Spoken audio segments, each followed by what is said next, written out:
Bienvenue sur Bible et Vérité, la chaîne où la parole de Dieu est expliquée avec clarté, profondeur et fidélité aux Écritures. Nous sommes heureux de t'accueillir aujourd'hui pour un enseignement puissant qui va transformer ta manière de comprendre la prière et le monde spirituel. Beaucoup de croyants prient sincèrement, mais sans toujours savoir comment prier ni où se positionner spirituellement. Pourtant, la Bible nous révèle que le ciel n'est pas désorganisé. Il fonctionne selon un ordre divin, avec des principes spirituels précis que Dieu a établis. Comprendre ces principes, c'est prier avec plus d'autorité, de discernement et de confiance. Dans cette vidéo, nous allons découvrir une révélation profonde. L'existence de différentes cours célestes, chacune ayant un rôle spécifique dans la manière dont Dieu répond, juge, restaure et dirige. Cet enseignement biblique nous aide à mieux saisir pourquoi certaines prières obtiennent des réponses rapides, tandis que d'autres semblent bloquées. La Bible nous dit dans Osée 4, verset 6, « Mon peuple est détruit parce qu'il lui manque la connaissance. » Aujourd'hui, cette connaissance va éclairer ta foi et fortifier ta relation avec Dieu. Installe-toi, ouvre ton cœur et entrons ensemble dans la vérité de la parole. 1. La cour de la pétition. La cour de la pétition est l'un des aspects les plus méconnus mais aussi les plus puissants de la vie de prière. Elle représente l'endroit spirituel où le croyant peut venir volontairement devant Dieu pour présenter une demande claire, structurée et intentionnelle. Contrairement à une prière vague ou émotionnelle, la pétition implique une démarche consciente, fondée sur la relation, la foi et la compréhension de l'autorité divine. Dans cette cour, Dieu est perçu non seulement comme Père, mais aussi comme juge juste et attentif, prêt à écouter la cause de ses enfants. Cela montre que Dieu n'est pas distant, ni inaccessible. Il invite ses enfants à venir lui parler ouvertement, à exposer leurs besoins, leurs luttes, leurs attentes et même leurs incompréhensions. La foi biblique n'est pas silencieuse ou passive. Elle est dialoguée. La Bible nous dit dans Hébreux 4, verset 16, « Approchons-nous donc avec assurance du trône de la grâce, afin d'obtenir miséricorde et de trouver grâce pour être secourus dans nos besoins. » Ce verset révèle une vérité essentielle. L'accès au trône de Dieu est ouvert. Le croyant n'y vient pas comme un intrus, mais comme quelqu'un qui a une autorisation légale par la foi. La cour de la pétition repose sur un principe fondamental. Dieu veut entendre notre voix. Obéir à Dieu ne signifie pas renoncer à s'exprimer. Bien au contraire, Dieu valorise un cœur sincère qui ose lui parler avec respect et vérité. Présenter une pétition, c'est exposer son cas avec honnêteté, reconnaître ses limites et s'appuyer sur la bonté divine. Dans cette cour, le croyant peut rappeler à Dieu ses promesses, non pas par arrogance, mais par foi. C'est un acte spirituel mature qui consiste à dire « Seigneur, tu as parlé, et je m'appuie sur ta parole. » Cette approche montre une confiance profonde dans le caractère fidèle de Dieu. La Bible nous montre à plusieurs reprises que Dieu écoute les pétitions de ceux qui marchent avec lui. Des hommes et des femmes ont présenté leur cause devant Dieu, parfois dans des situations désespérées, et Dieu a répondu. Cela nous enseigne que la prière peut influencer le cours des événements lorsque le cœur est aligné avec la volonté divine. Il est important de comprendre que la cour de la pétition n'est pas un lieu de manipulation spirituelle. On n'y force pas la main de Dieu. On y vient avec humilité, en reconnaissant que Dieu reste souverain. Cependant, lorsque la demande est juste, sincère et conforme à sa volonté, Dieu agit. La cour de la pétition nous apprend aussi la responsabilité. Elle nous pousse à réfléchir à ce que nous demandons, pourquoi nous le demandons et avec quelle attitude nous venons devant Dieu. Ce n'est pas seulement une prière de besoin, mais une prière de relation et de confiance. En résumé, la cour de la pétition est une invitation divine à parler, à demander, à espérer et à croire. C'est un espace spirituel où la foi devient dialogue et où le ciel écoute la voix de ceux qui osent s'approcher avec assurance. 2. La cour de l'accusation. La cour de l'accusation révèle une réalité spirituelle que beaucoup de croyants ignorent. L'ennemi ne se contente pas de tenter ou de séduire, il accuse. Cette cour représente l'endroit où Satan se présente devant Dieu pour exposer les fautes, les échecs et les manquements du peuple de Dieu. Son objectif n'est pas la justice, mais la condamnation et la perte d'autorité spirituelle du croyant. Dans cette dimension spirituelle, Satan agit comme un procureur. Il observe, enregistre et utilise chaque péché non confessé comme une base légale pour accuser.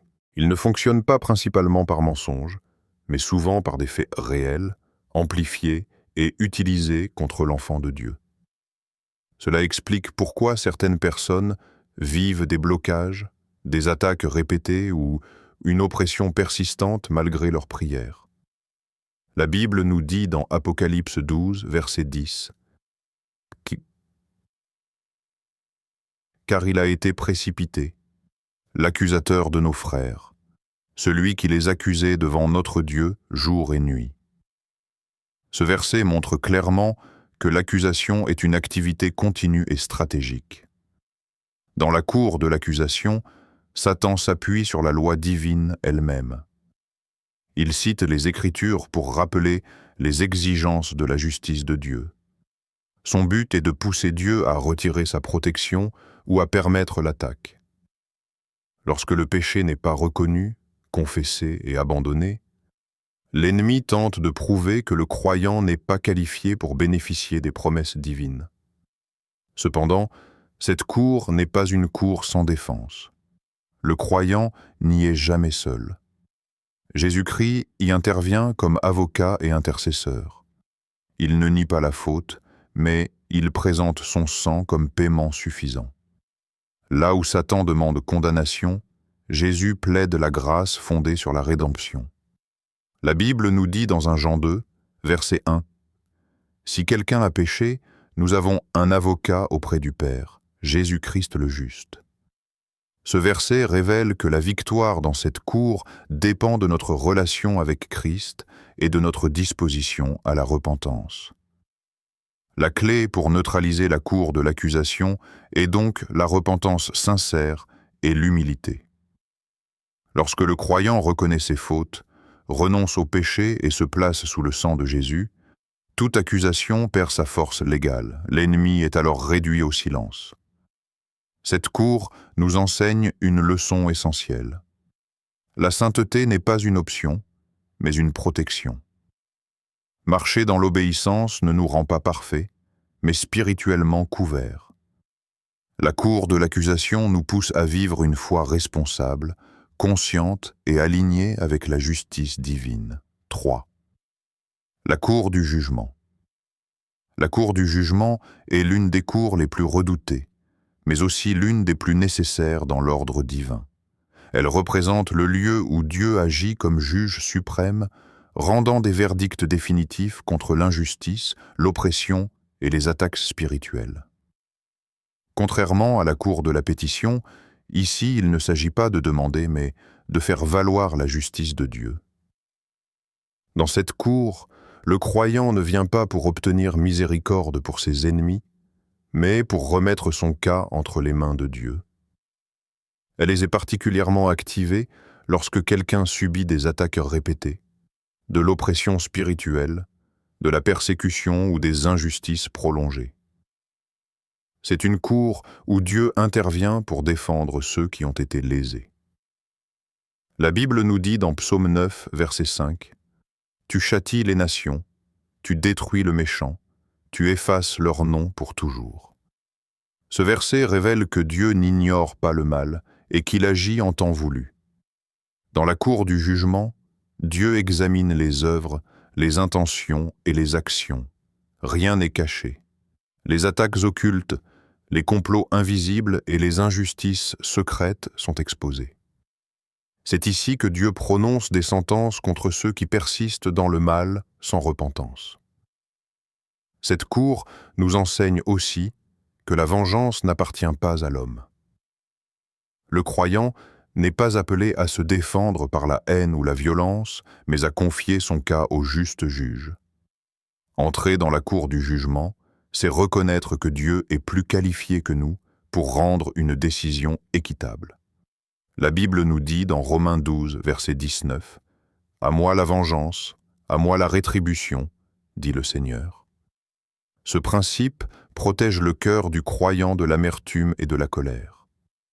La cour du jugement est également liée au jugement final, où Dieu établira définitivement son règne. Elle nous rappelle que chaque action a une conséquence et que la justice divine peut être retardée mais jamais annulée. Dieu agit selon son temps, mais toujours avec précision. Spirituellement, prier dans cette dimension demande maturité et discernement. Il ne s'agit pas de souhaiter le mal, mais de demander que la vérité triomphe, que le mal soit arrêté et que la justice de Dieu soit établie. En résumé, la cour du jugement est la preuve que Dieu est un Dieu d'ordre, de justice et de vérité. Elle rassure le croyant. Aucune injustice n'est oubliée, aucun combat n'est invisible, et aucun ennemi n'est au-dessus de l'autorité divine. 4. La cour de la rédemption. La cour de la rédemption est le fondement même de la foi chrétienne. Sans elle, aucun croyant ne pourrait se tenir devant Dieu, ni entrer dans les autres cours célestes. Cette cour représente l'œuvre accomplie par Jésus-Christ, lorsqu'il s'est présenté devant Dieu avec son propre sang pour obtenir une rédemption éternelle pour l'humanité. Elle est le lieu où la grâce, le pardon et la restauration prennent leur source. Dans cette cour, Dieu ne regarde plus le croyant selon ses fautes passées, mais selon l'œuvre parfaite de Christ. La rédemption signifie que le prix a été payé, que la dette a été annulée et que l'accès à Dieu a été rétabli. Ce n'est pas une faveur méritée, mais un don offert par amour. La Bible nous dit dans Hébreux 9, verset 12, « Il est entré une fois pour toutes dans le sanctuaire, non avec le sang des boucs et des veaux, mais avec son propre sang, ayant obtenu une rédemption éternelle. » Ce verset montre que la rédemption est complète, définitive et suffisante. La cour de la rédemption est l'endroit où la culpabilité est remplacée par la paix. Beaucoup de croyants continuent de vivre sous le poids de la condamnation, alors que la rédemption les a déjà libérés. Dans cette cour, Dieu purifie la conscience, restaure l'identité et rappelle aux croyants qu'il est désormais justifié. C'est aussi dans cette cour que le croyant reçoit une nouvelle position spirituelle. Il n'est plus esclave du péché, mais enfant de Dieu. Il n'est plus étranger, mais héritier. La rédemption change non seulement le statut spirituel, mais aussi la manière de vivre, de prier et de se tenir devant Dieu. La Bible nous dit dans Romains 8, verset 1, « Il n'y a donc maintenant aucune condamnation pour ceux qui sont en Jésus-Christ. » Cette vérité est une arme puissante contre la peur, la honte et l'accusation. La cour de la rédemption est également un lieu de renouvellement. Chaque fois que le croyant tombe et se relève, il peut revenir à cette cour pour être restauré. Dieu n'y rappelle pas les fautes, mais il rappelle le sang de son Fils. Cela ne justifie pas le péché, mais cela offre un chemin de retour. Enfin, cette cour ouvre l'accès aux autres cours célestes. Sans rédemption, aucune prière n'aurait de fondement légal. Mais grâce à Christ, le croyant peut s'approcher avec assurance, sachant que son accès est sécurisé par le sacrifice parfait. 5. La cour du Seigneur. La cour du Seigneur est la cour la plus élevée et la plus solennelle du ciel. Elle représente le sommet de l'autorité divine, là où Dieu siège seul comme souverain absolu, prenant des décisions fines qui concernent les nations, les générations, les temps et les saisons. C'est une cour de décret, non de débat. Dans cette cour, Dieu n'est pas seulement juge, il est roi. Ses paroles y deviennent des lois irrévocables. Ce qu'il décrète dans cette cour s'accomplit sur la terre, dans le ciel et à travers l'histoire. Elle nous rappelle que malgré les combats spirituels et les injustices apparentes, Dieu demeure entièrement en contrôle.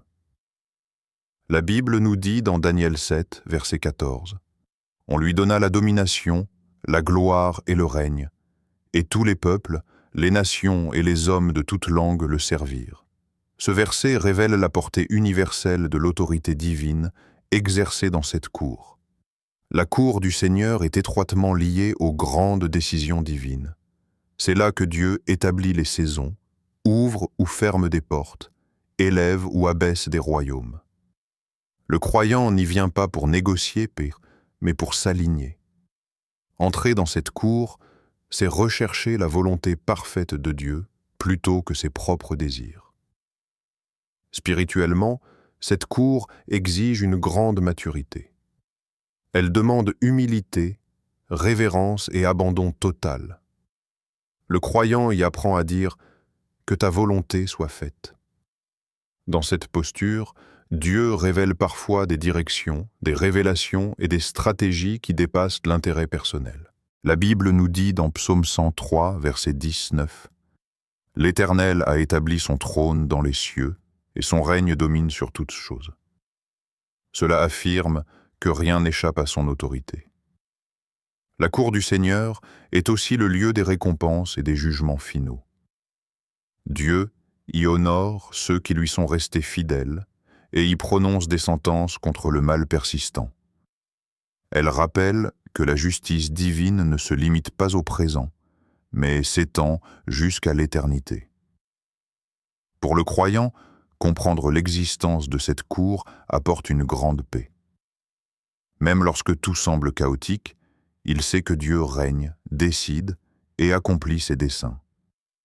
Cette certitude renforce la foi et encourage la persévérance. En conclusion, la cour du Seigneur nous enseigne que Dieu est souverain, fidèle et digne de confiance. Elle appelle le croyant à marcher dans l'obéissance, l'adoration et la soumission, sachant que le dernier mot appartient toujours à Dieu.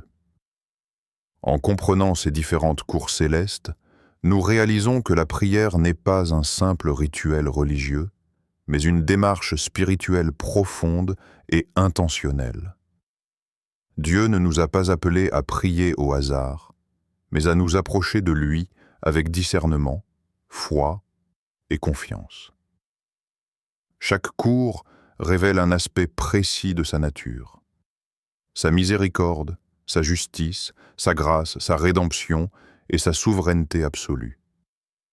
Ces enseignements nous rappellent que quelles que soient les situations que nous traversons, accusations, combats, injustices ou moments de doute, Dieu a déjà prévu un accès, une réponse et une issue.